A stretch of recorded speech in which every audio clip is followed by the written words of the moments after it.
Peace of the Lord be with you. This is the Son of the Most Sorrowful YouTube channel. And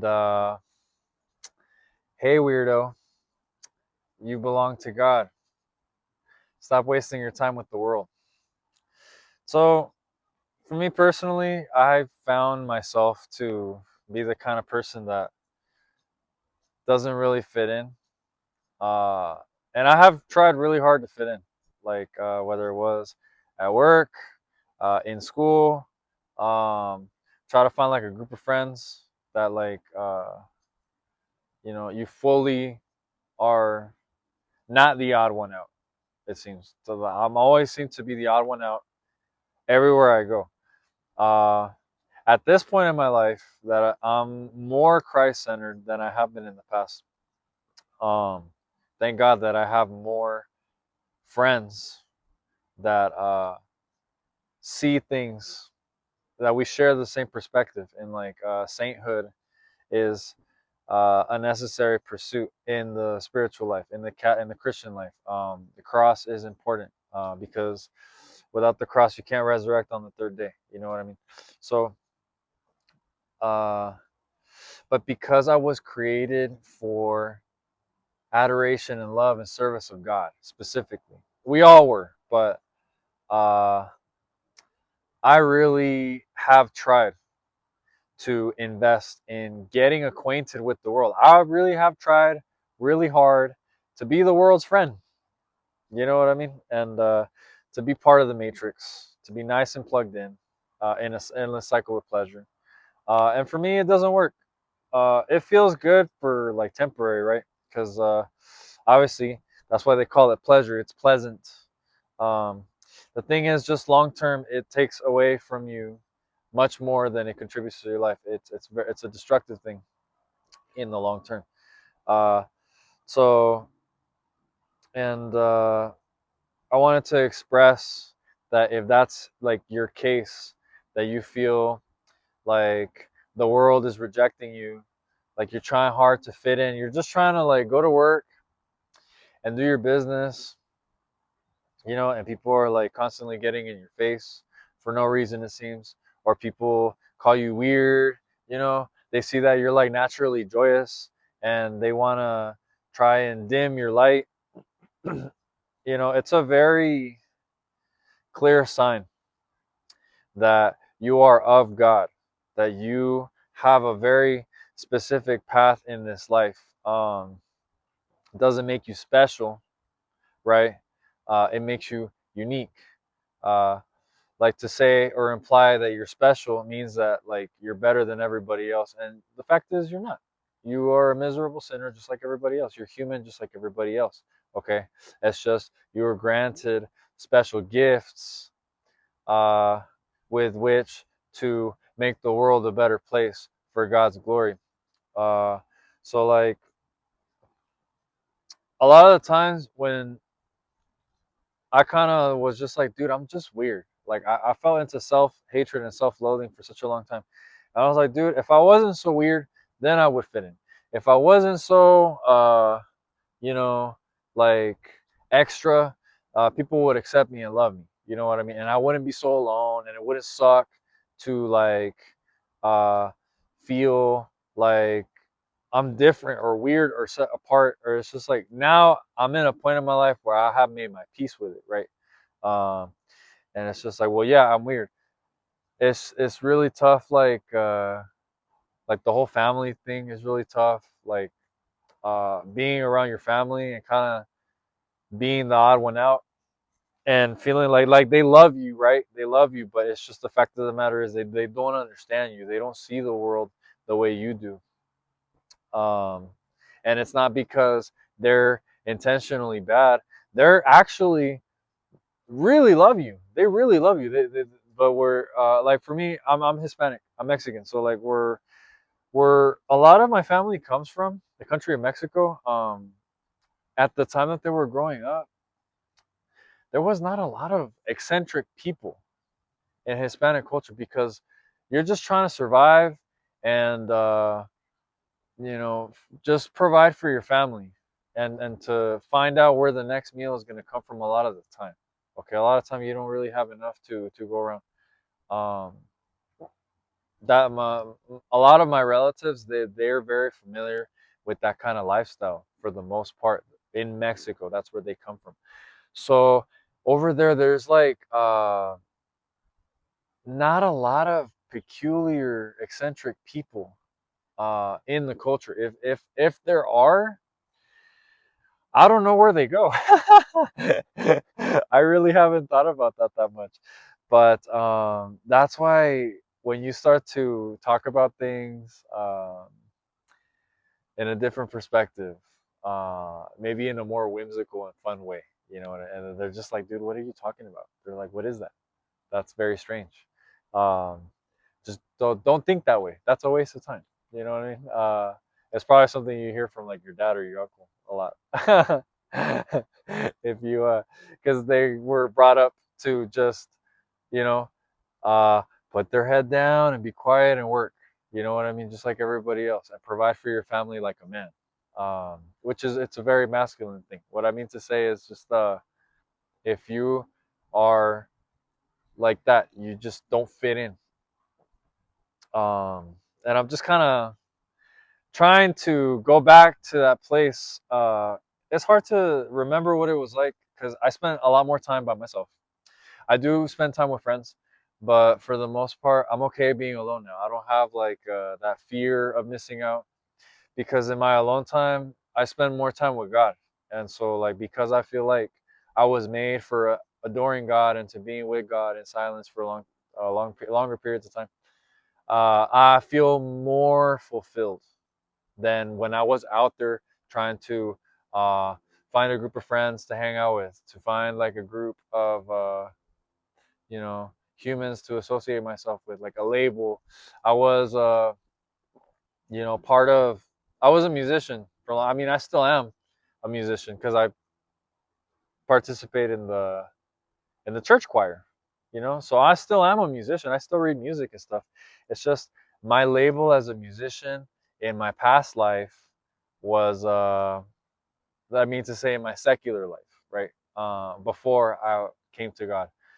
My identity as a musician was that I'm in a group of eccentric people that are trying to make it in the music space. Okay.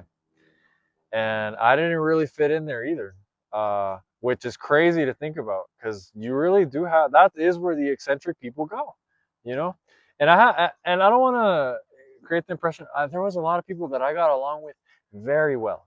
Okay, it wasn't always friction. There was people that were very kind to me, and I'm grateful. If you're watching this and you see this and you know, uh, and you remember positive interactions that we had, and you gave me that ride home, or you know we bonded over something and it was like a genuine moment. I'm grateful for that. That was really um I still look back on it and I am like filled with joy that in my weirdness I found somebody that was just like, hey, you're not that bad. Hey, I'm like connecting with you, you know. Just finding the proper way to say it because I'm so full of slang still. But yeah, that is the thing. My message in this video in saying all this is don't waste your time with the world. You know what I mean? Don't try and become part of like the rave culture. Don't try and be part of the entrepreneur culture. Don't let that be your identity. Don't go and go to the rainbow culture and let that be your identity and where you find your place and your fulfillment. Or don't get lost in the material, right? You were not created to get lost in the material. Yes, we live in the real world and we use the material in our daily lives, but it's not supposed to bring us fulfillment. And that's the thing. It really does not bring us fulfillment. In our culture here in the States, it's the love of the material and the desire to um, amass material possessions and material wealth. It actually it has enslaved us for a very long time, because now we cannot see ourselves without abundance. We cannot see ourselves without material things. We have gotten used to comfort and convenience and pleasure being there all the time. I remember when I would constantly have uh, a little bit of cannabis in my pocket. You know what I mean? And that was like something that if I didn't have it, I'm not good. I'm not complete, right? Because I don't have that little bit of cannabis in my pocket to smoke on. You know what I mean? Then it was cigarettes. You know what I mean? I don't have my pack of cigarettes. Oh man, I'm gonna have to go get some more. You know what I mean? I'm at a party. Oh, I don't have my drink in my hand. Um, we got to fix that. You know, oh, and it doesn't have to be vice necessarily. It's like, uh, oh man, Johnny got this really cool Xbox. I'm sad because I don't have one, right? I feel like I'm in a state of lack because I don't have that Xbox, because I don't have that Lamborghini, because I don't have that house in Beverly Hills. I feel like I'm not complete. You know what I mean? Our culture has really become obsessed with that. Having things and being somebody, um, somebody important in the material sense, somebody of influence in the material sense. You know what I mean? And it's don't waste your time. Don't waste your time. At the end of the day, like if you live through that, like I did, um, and exploring all the possibilities and trying to fit in every crevice that you can, ultimately, like you find that you don't. If you were made peculiar, if you were made eccentric, if you were made different, unique, um, you're not gonna find anything out there in this world. Take it from somebody that has gone out there and turned over a lot of stones, trying to find diamonds, trying to find gold, and all I really found was like dirt and bugs. You know what I mean? In the material. I'm not referring to people as dirt and bugs. You know, there's great people out there, and then there's not so great people out there, and I have found both. You know, we're not talking about people specifically. We're talking about the material. You know, and we're talking when we're talking about people, we're talking more like the consolation of having people around. But the fact of the matter is, like, if you are made peculiar to the point where like you don't fit in, you actually, and this is just my experience, like, and this is what I hear a lot of people say, is that you find that you feel lonelier around people because they don't understand you. That's an even lonelier feeling. Um, it's just being so incredibly like misunderstood by people. Sometimes we refer to them as the normies. I try not to do that because I feel like I put myself in a higher place. But when you hear somebody say, "Oh, the normies," like that person really feels like you know they're got their guard up against normal people. They feel like they're gonna get mistreated, or they're gonna get made fun of, or they're gonna get cast aside and stuff like that. So what to do? You know, instead of wasting your time in the world, like, man, talk to God and say, God, like, I gotta tell you, that's one of the most comforting things that I have ever experienced in this life. It's just to be at work and like just try to work and be excellent in my work, because I was brought up to be an excellent student in my household. Uh, so at work is no different. I just try to be excellent in my work, and like people don't like it because they want to you know bring you down. They want to say like, hey, like, you don't gotta do all that, man. It's not that serious. And they try to bring you down and make fun of you or bully you into making you feel cast out or different. um the most consoling thing that I have felt on those days is like going to God, going to my car and closing the door after all that hate, after all that, like, you know, I guess the bullying, I guess, or the casting out. They're making fun of you, they're rejecting you. After that rejection, I closed the door of my car, and I asked God, like almost like tearfully. I was like, hey God, like, you know, you're not gonna turn me away, right? Like, and obviously, God's not gonna come down from heaven and answer to you right there and then. But at the time, I felt like knowing that God is love and knowing that God like won't turn you away if you call like out to Him. It's just something that you feel in your soul. It's something that you feel like comfort in, that you believe that God's not going to turn you away because you came from God. And so that has been one of the most comforting things. It's just to ask God, God, you're not going to turn me away, right? And to know and internalize in confidence that the answer is, of course I will not.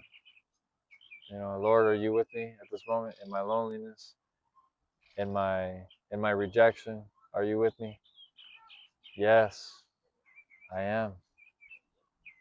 And you're not gonna reject me. You're not gonna hurt me, right? Huh? Am I gonna hurt you? It's been some of the most consoling moments of my life.